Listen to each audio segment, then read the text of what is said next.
at the Santa Monica City Hall with a press conference for Refuse Fascism to talk about the attack that happened by the MAGA fascists last Saturday of the Out Now rally, and declaring our determination that we are fighting forward to drive the Trump-Pence regime from power. I'm the MC for this press conference. We've got some media here. We're going to move to our first two statements, one after the other, and I'm going to come back. There's other people here to speak, including people who could not be here today who sent statements. One of them is a Vietnam vet and a combat war veteran. He's an anti-war activist and a retired teacher. He sent a statement. Jim Lafferty from the National Lawyers Guild could not be here. He sent a statement, and we're waiting for a couple others to come, including Reverend Frank Wolf. So we'll bring those to you, people watching live, in just a moment. First, I want to have come up Chantel Hirschberger from Refuse Fascism LA and Atlas Winfrey, who's with the Revolution Club and also Refuse Fascism. All right, I first just want to give a little background as to what this Out Now movement is. We launched in New York and LA this grand announcement in New York at Trump Tower, in LA at Santa Monica Beach, with over 500 yards of fabric spelling our one demand out in the sand: Trump, Pence, out now. And this movement isn't just a assemble, march, rally. This is not what that is. This is massive, sustained, nonviolent protest, starting with, yes, maybe just hundreds, then next week coming back with more hundreds, and then thousands, and then next week thousands, and then tens of thousands, and then create a movement like we've seen in Puerto Rico, like we've seen happen all over this world, how people rise up from below to actually make a difference and let their voices be heard. And this can happen here, this type of protest. It is needed. Yesterday, or Saturday, it just shows that these are not normal times, that these fascist thugs felt threatened by this movement, because we can actually drive out Trump and Pence and this whole regime through this type of resistance. And they're being led by the people in the White House. And then just yesterday, we had those 30, the Congress people barging in to these impeachment hearings, you know, and they're acting like, fascist mobs, you know, and they're unleashing these brown shirts on the ground level for protesters, and they're not just attacking the literally Refuse Fascism organizers, but they're attacking the millions, the reservoir of people that need to be out in the streets with us, they're instilling fear into stepping out and speaking out against preventing a fascist America. And that's why we need to come back this Saturday stronger, because they're going to come back stronger. They're hardening with every attack. The fascists get rallied, and they come together, and they come back harder. And we need to do the same. Atlas here is going to speak to a little bit more of what happened on Saturday then. Well, where are you guys going to be up this Saturday? This Saturday, 2 o'clock, MacArthur Park, off the corner of 7th and Alvarado. And that's where we're going to be on November 2nd, on November 9th. We're going to keep coming back. We're not going to stop until Trump and Pence are removed. Their whole regime must go now. Great. Hi, how you doing? My name's Atlas, and I was one of the leaders of the demonstration on the actual day of the attack. And look, you can look at the video footage. We made it a point from the very beginning that what we're out here to do is to get our message out, that Trump and Pence have to leave power right now. That is our single unifying demand. And RefuseFascism.org explicitly is a non-violent organization. And from the very beginning of our rally, we made a point to people to commit to non-violence, to commit to sustained protest as our strategy, and not to get into fights with these people. And when we moved from the beach onto the pier, these people tried to provoke us. They tried to attack us. They invoked the language of civil war and said, "You want a civil war, we'll give you a civil war." We don't want a civil war. We want a world without a fascist America, and we're committed to doing that through sustained, non-violent mass protests like Puerto Rico. When we got up to the pier, we wanted to do a die-in.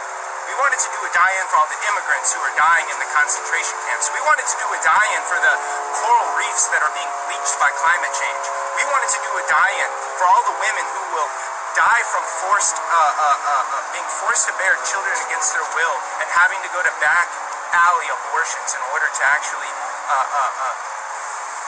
to not to bear children against their will. And so when we formed this circle so that we could have a die-in safe from the harassment of these fascists, they charged the circle. They started punching people. They took them to the ground, and two people whipped out cans of bear mace, and unleashed them on crowds of protesters. And let's take a look at this. The fascist in the White House says he's being lynched, but he's the lynch mob leader-in-chief who's actually not only unleashing these 30 Republicans to mob into legal impeachment proceedings and shut them down, but is actually unleashing these brown shirt ground forces. What did he say in his speeches? I long for the days when protesters are carried out on stretchers. And are we surprised when his supporters are going out onto the pier and attacking and beating people out and yes, sending them to the hospital? This isn't just another story of good protesters versus bad protesters. This isn't just another skirmish between the left and the right. What does it mean that you can't have an impeachment rally? What does it mean that you can't have a nonviolent protest against Trump and Pence without being attacked? And without the Santa Monica police standing aside and allowing it all to go down? They were begged by National Lawyer Guild legal observers to intervene and to separate the fascists from the out-and-out protesters, and they refused to. Even after the pepper spray attack, these fascists came and they actually kept pushing people, kept assaulting people, kept provoking people, and we're here to let people know we are not deterred by this. We're going to continue week after week, not just because we're bad or something like that, but because we understand the threat that this regime represents. We understand that if we don't drive them out, how many more countless immigrants will be put in these concentration camps? How many more forests will be burnt down? How many more species will go extinct? It's up to us, the masses of people who hate this, to mobilize ourselves in sustained nonviolent protest. How many people had to go to the hospital? 4 people went to the hospital. 1 person had a really injured arm from getting slammed onto the ground. 3 people had to be treated for caustic burns, chemical burns from bear mace. It's powerful stuff. Including me, actually. I had to go get treatment for getting bear mace. They specifically went after the people that were talking from the stage, that could be identified as playing a leading role.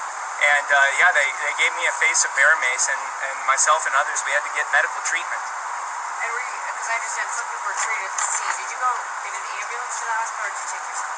No, I was treated on the scene, and then we rallied each other together. And you would be surprised. This was a crowd of old and young, of all genders, of all ages, of all backgrounds, who, in the face of this, weren't cowed, weren't intimidated, but actually came back more determined. The chants were so much louder after, and people talked about how the feelings of fear melted away, how actually they found their courage and their resolve in this moment, and how they felt that it was even more right what we were doing, the fact that we were being attacked in this kind of way. This really brings out what we say when we say this is fascism, and it's up to us to stop it. So. Yeah, police said several had to be treated at the scene because of their repellent. And so, any idea how many were treated at the scene, and how many went to the hospital? Well, 4 people in all went to the hospital, 3 for chemical burns. Lots of people were treated on the scene. Maybe as much as 8 or 10 people were treated on the scene with things like milk and magnesia. You know, people are dabbing themselves with milk, trying to get the heat to stop. You know, people can't see. You know, and not just the protesters, but people who are just walking by. You know, tourists who are just coming to Los Angeles and wondering, you know, what it's all about. This Santa Monica Pier, just coming out for a great day, and suddenly they're confronted by this pepper spray, and they're noticing that the police are not intervening or doing anything to allow this protest to continue. So, with the video that you guys are releasing today, what are you hoping that people will take away from this video? What people need to take away from this video, what people need to take away from what's going on right now in the halls of Congress, is that the normal processes can bring a fascist to power, but it can't bring him out of power. You actually need sustained, massive determination from below, committed to nonviolence, committed to getting out there and not stopping with our one demand. That's something that could actually unseat this regime, that could actually get us to a much brighter future than what we're facing now. And we want to call on everybody. If you hate what's going on, don't just stand idly by. Don't just register your discontent on Twitter. Join in with others. Overcome fear and uncertainty and feel our common strength of acting together to fight for a better future, not just for ourselves, but all the people here and all over the world. Be a part of that. You're welcome. You're invited. 2 p.m. MacArthur Park this Saturday. Be there. I'll be there, so you better be there too. By the way, how painful was it to get? I'm assuming you got it in your eyes. Yeah, well, I could sympathize with bears. If that was your question. It is pretty powerful, you know. It felt in the moment, it felt like a hose coming at you, you know. Way worse than any kind of sriracha you've ever had in your life.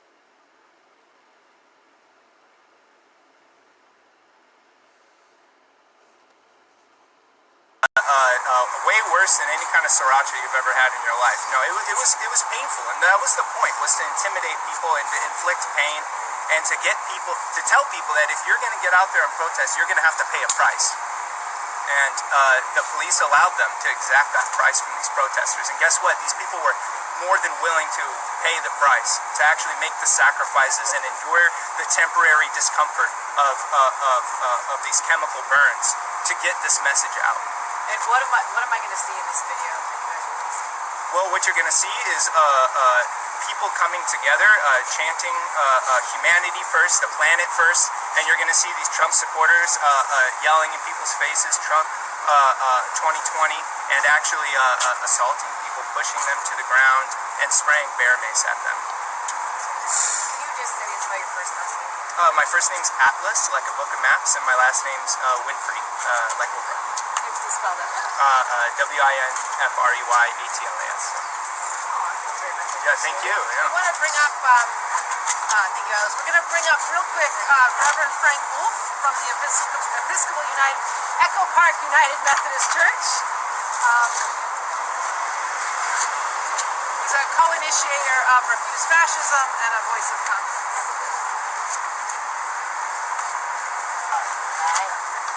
You've already heard from me. I wasn't able to be at the rally when Bear Mace was spread. I was running late because of Los Angeles traffic, and then I was over at the beach helping clean up. But I have seen the video that you're asking about, and it's a horrific video. But I think the most important thing that I need to say is that it has been religious communities in the United States, especially on the progressive side, have been slow to respond to what's been going on. We come together around particular issues, but in terms of the overall effort to stop the rise of fascism in the United States, we haven't to bring folks together. And we've seen this again and again where religious communities are so. And I think, we've learned from past experiences. South Africa, we've seen it in Germany, we've seen it in other places around the world. But the religious voice is powerful, it's a necessary voice. And so it's important for religious communities to get out and to stand up, to take part, to take risks, along with other people, to certainly say that the right to protest can't be infringed.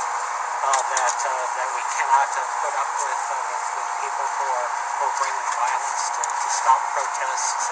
And in spite of the violence that we have seen, that the protests need to keep going on as we continue to push to create a more just, a more humane United States. Okay. Can I get your first last name? Can you spell both? Frank, F-R-A-N-K, Wolf, W-U-L-F. I'm sorry, who are you with? I'm the pastor of Echo Park United Methodist Church. For our Facebook Live audience and Instagram Live audience, KTFK is here, CBS just got here. We're going to continue this press conference, and I do want to say, look, these were Proud Boys. People say, well, these are just alone crazies. No, these are well-organized brown shirts. These are Proud Boys. These are Latinos for Trump.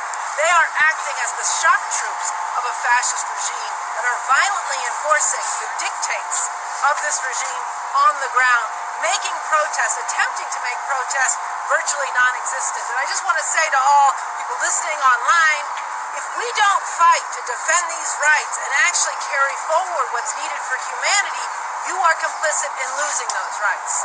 So you have a role to play here in speaking out against this outrageous attack and joining us this Saturday in MacArthur Park at 2 p.m. I want to bring up Bo Logan, who's an Iraq war vet, anti-U.S., anti-imperialist, and member of Refuse Fascism LA, and then another brother, Edgar, I lost it. And then we've got some more statements to follow from people who couldn't be here this morning but wanted to make their voices heard. So, Paul, you want to come up? I'm Bo. I think a lot of people have gotten the gist of what did go down last Saturday. There were these fascists came out and attacked the peaceful, nonviolent protests. But what I'd like people to really understand is the courage that people mustered to stand up and defend people in that scene.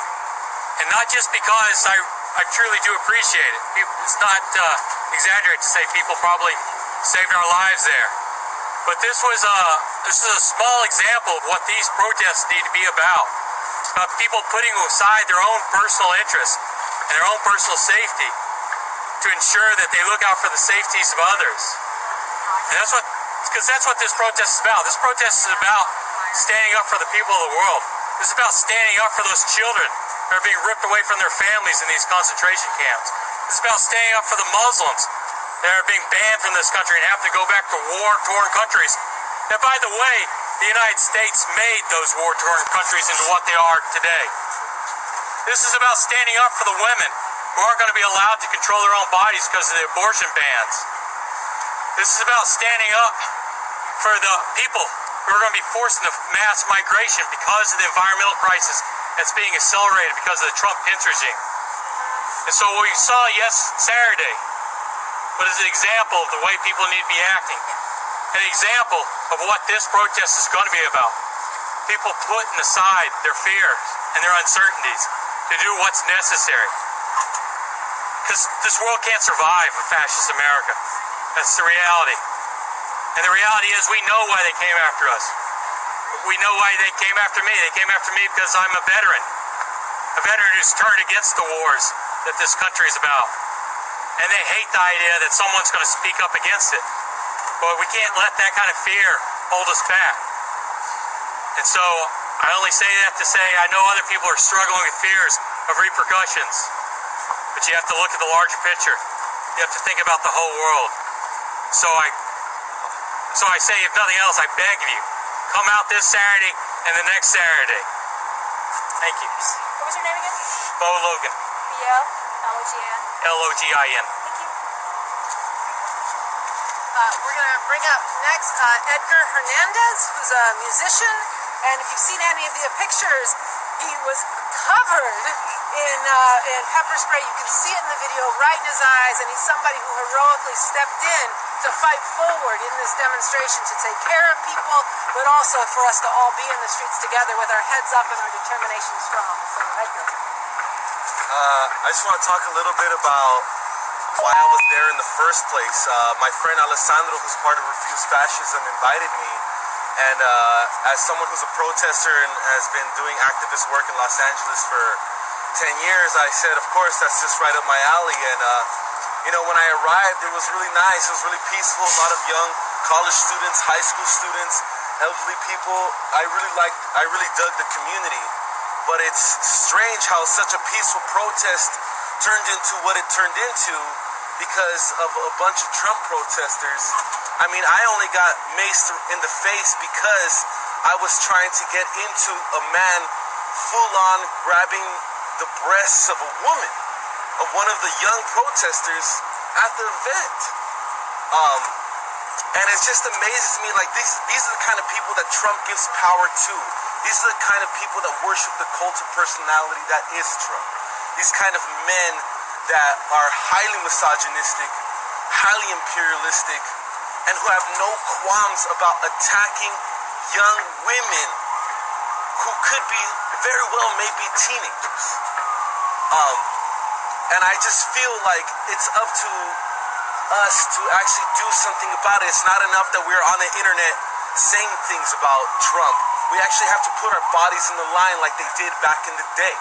We can't idolize people like Martin Luther King without looking at their strategies and seeing what worked and what didn't. And what absolutely worked is when the community got together out onto the street and actually made their voice said, we are not okay with this. And I just like to thank all the good people at the protest, because it was amazing that the Trump supporters sprayed bear spray at the pier itself when there's just people walking around with their families' children. Children, yo. So we'd really appreciate to anyone who actually cares about this to come out on Saturday. MacArthur Park, one of the biggest Latino epicenters of the city. It's more important that Latinos get involved. They're imprisoning our people, our children. They're imprisoning. They're sexually abusing the children in prison because of people like Trump. That is the greatest evil there is. Children sleeping on the ground. This is too important for us not to get involved in. So I'd like to thank y'all for listening. My name is Edgar Hernandez. My name is Edgar Hernandez. Edgar Hernandez, Hernandez. Thank you.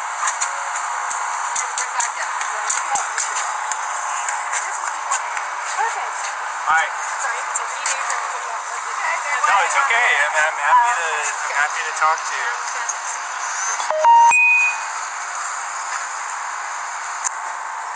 First, you want to start with your short statement first? Hang on, we're With my short statement? Yeah, sure. I'd be happy to. Okay, what's your name? My name's Atlas, A-T-L-A-S, Winfrey, W-I-N-F-R-E-Y. And you're with what are you? I'm an organizer with Refuse Fascism, and I just want to tell you briefly what I saw there, and then open to any questions you got. Okay, so look, this was a